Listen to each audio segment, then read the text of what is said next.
झारखंड के पूर्व मुख्यमंत्री हेमंत सोरेन की धर्मपत्नी ने कहा है कि हेमंत सोरेन के साथ और नाम जुड़ सकते हैं। यानी उन्होंने इस बात की आशंका व्यक्त की है कि और भी गिरफ्तारियां हो सकती हैं और भी गठबंधन दल के नेताओं को, विपक्षी पार्टियों को जेल में डाला जा सकता है। इस बात की आशंका उन्होंने कल मुंबई के शिवाजी पार्क में इंडिया गठबंधन के तहत जो रैली आयोजित की गई थी उसमें उन्होंने कहा, जोहार। आज इस मंच पे इंडिया, जो आप देख सकते हैं, उत्तर से लेके दक्षिण तक, पूरब से लेके पश्चिम तक पूरा यहाँ समागम है। विभिन्न विभिन्न लोग, विचारों, उम्मीदों, आशाओं के साथ जुड़ा ये हमारा इंडिया है। और यहाँ आए सभी जन सैलाब जो हमारे सामने बैठे हैं, धूप में, जो अब रात हो चुकी है, और इतनी कड़ी मेहनत जो हम लोगों को मिलती है, आज यहाँ मंच पे आसीन जितने मान्यगण हैं वो आपके द्वारा चुने जाते हैं। और सबसे बड़ा धन्यवाद आप लोगों को कि आपका प्यार, आपका स्नेह और आपका आशीर्वाद आने वाले चुनावों में अपने भविष्य को अगर आपको चिंता है तो उसको बदल करके दिखाइए, क्योंकि सामने में जो तानाशाही शक्ति खड़ी है वो आपके अधिकारों और हक का हनन करने के लिए खड़ी है। क्योंकि जिस तरीके से महाराष्ट्र में भी लोगों को खरीदकर यहाँ की सरकार तोड़ी गई,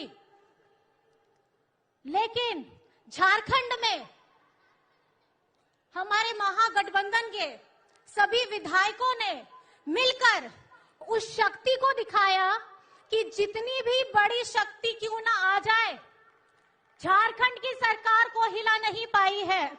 चेहरा बदल गया है। चंपई चाचा जी यहाँ बैठे हैं।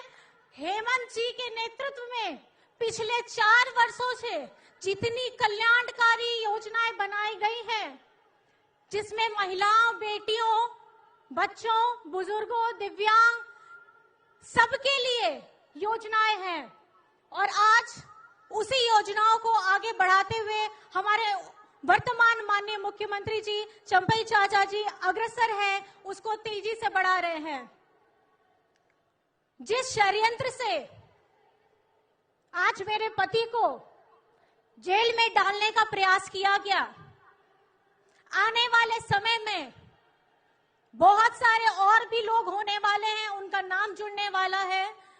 लेकिन मेरी यही दरख्वास्त है सभी पार्टी के लोगों से, सभी गणमान्य लोगों से, सभी जनसैलाबों से जो सामने बैठे हैं, कि आपको लड़ना नहीं, आपको डरना नहीं है। क्योंकि आज झारखंड में एक लाइन बहुत मशहूर हो रही है, झारखंड झुकेगा नहीं।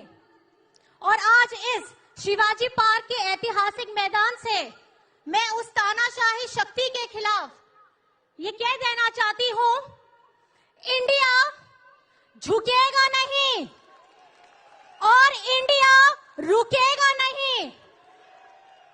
हमारे माननीय राहुल गांधी जी की महीनों की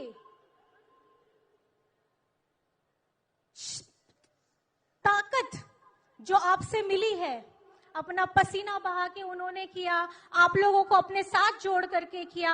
आज मैं उनका बहुत बहुत धन्यवाद और आभार करती हूं, क्योंकि उन्होंने मणिपुर की उस धरती को चुना जहां उस समय आग लगी हुई थी।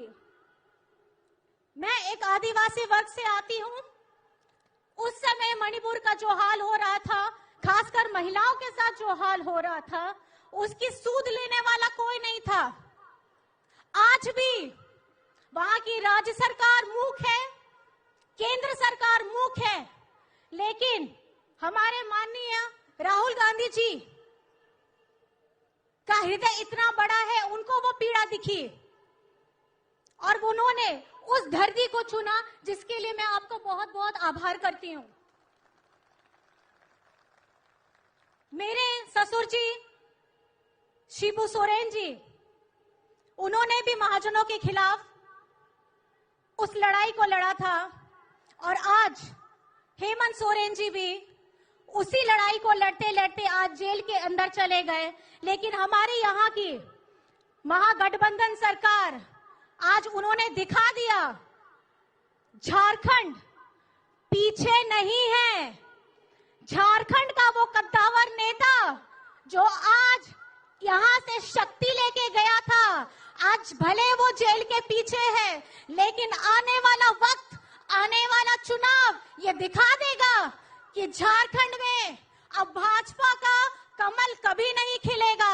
वहां अगर रहेगा तो महागठबंधन की सरकार रहेगी। तो आपने देखा किस तरह से कल्पना सोरेन ने ये बताने की कोशिश की है कि किस तरह से बीजेपी ने झारखंड की सरकार को गिराने की कोशिश की, अस्थिर करने की कोशिश की, लेकिन गठबंधन दल के तमाम विधायकों ने एकजुटता का प्रदर्शन करते हुए उसे नाकाम कर दिया। उन्होंने कहा कि आने वाले चुनाव यानी लोकसभा और विधानसभा चुनाव में बीजेपी का सूपड़ा साफ हो जाएगा।